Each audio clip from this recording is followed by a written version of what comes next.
Hey, hey everybody. Hey Jack, good to see you. Come on in, come on in. It's an incredible day, one of the best, really. And today on Coffee with Scott Adams, we're going to have a good time, even if you're listening to this at 1.5 times speed. Well, you'll just get the goodness a little bit faster that way, won't you? But you're only going to get that in replay. I'm afraid I can't talk that fast in real time. But before we begin, what would make this extra special? I think you know. It's a simultaneous sip, and all you need is a cup or a mug or a glass, a tankard, chalice, a stein, a canteen, jug, or flask, a vessel of any kind. This is a problem. I can't reach my coffee cup because my microphone isn't long enough. This is a problem. All right, you're going to have to come with me. YouTube, stay where you are. Periscope, come with me. Come with me. Oh, yeah. There we go. That's the good stuff. Join me now for the unparalleled pleasure, the dopamine hit of the day, the thing that makes everything better. It's called the simultaneous sip. It happens now. Go. I can't put my cup back. The Democrats, when they got their final closing argument, amazingly did not address the fact that the Trump's lawyers had pointed out that they had manufactured evidence in a number of cases, a number of instances. Manufactured evidence, faked evidence, and showed it to the world in public. That actually happened. And it got called out, not just the Fine People Hoax video they showed, but also there was the fake tweet that they took out of context and added a blue check. And I saw Van der Veen being interviewed by one of the CBS local stations, I think. And, I tweeted it this morning. You have to see Van der Veen answering the press and just eviscerating the press. You have to see this. But as he pointed out, the Democrats didn't even address it.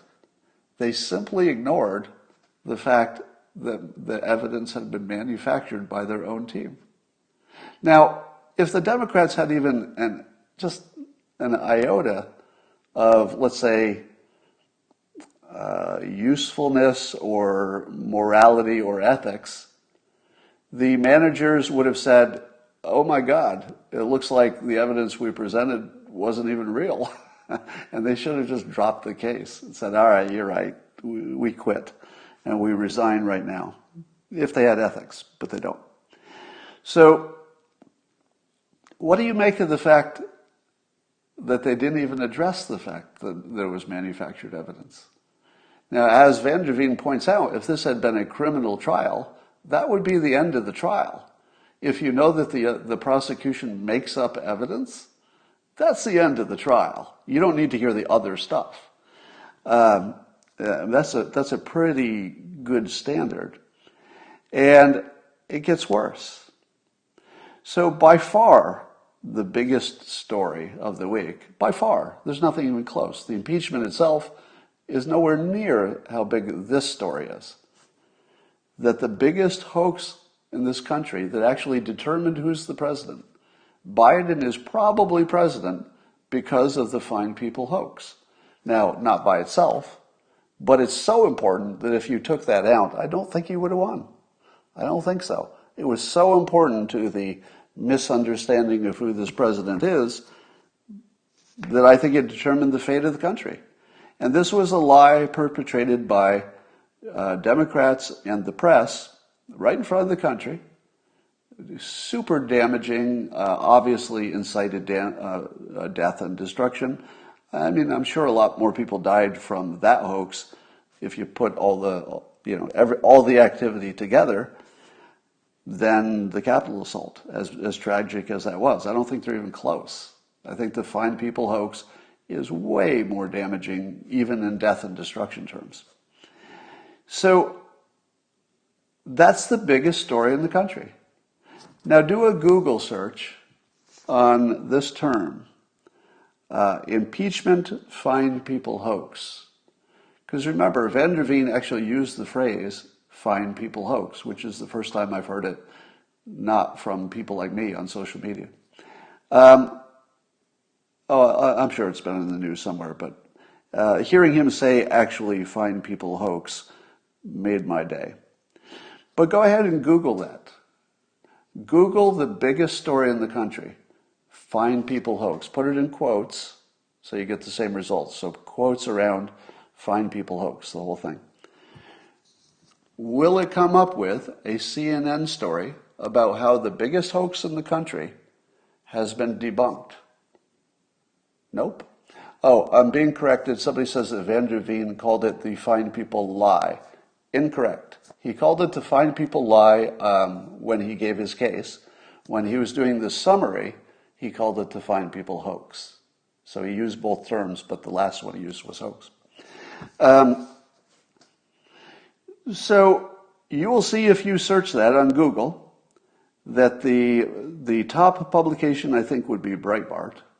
And Breitbart is largely hidden by Google intentionally. Their algorithm actually hides Breitbart. Now, the other entities are right-leaning publications that most people had not heard of. If you had Googled this and you were a Democrat and you saw that the top result was Breitbart, which you had incorrectly been told gives you fake news compared to other outlets, not true. Not true. All the outlets have had problems. Breitbart is probably more accurate than any of them. That's just observationally. They seem more accurate than any of them.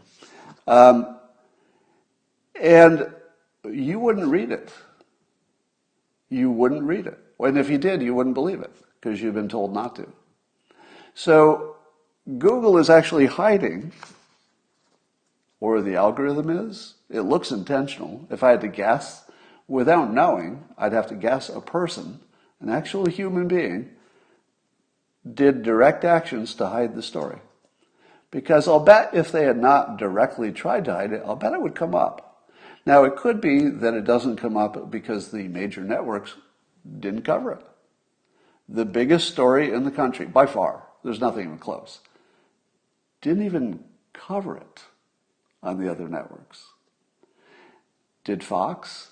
What about Fox? Fox News should pop right up on the top, right? You know it got covered there. Well, it got covered on the opinion shows. Did it get covered on the news? I'm not sure it did. I don't know it did. The opinion people, of course, talked about it. But when you watch this happening right in front of you, this is happening in real time right now. The news and social media are suppressing the biggest story in the country. Right now, while you watch it, this is happening to you. What do you make of that? Stop calling it news, Scott, as somebody says. Yeah, it's not really news, is it? I mean, fake news is part of it. All right. So I don't know which other networks are covering it. Newsmax, OAN, probably will be on there. But I'll bet if you do a Google search, it won't come up. Now, how do the fact-checking organizations cover it? PolitiFact covers the Fine People hoax issue. And then do they conclude that the Fine People thing was true? Or do they conclude that it was false, meaning it's a hoax? What do you think Politico concluded after watching it being completely debunked simply by showing the whole video? That's it. The whole debunk is just showing the whole video. You don't even have to add any opinion to it. So Politico now, of course, has seen the whole video, because everybody has, if they watch the impeachment. And what did they say? Was it true or was it false? Here's the PolitiFact final analysis. Quote, more context is needed. Fuck you, PolitiFact. Fuck you. You don't need any more context. It's false. Amazing. This is happening right in front of us. Right in front of us, this is happening. So here's some red lines that I've drawn. Join me now for the unparalleled pleasure, the dopamine hit of the day, the thing that makes everything better. It's called the simultaneous sip. It happens now. Go.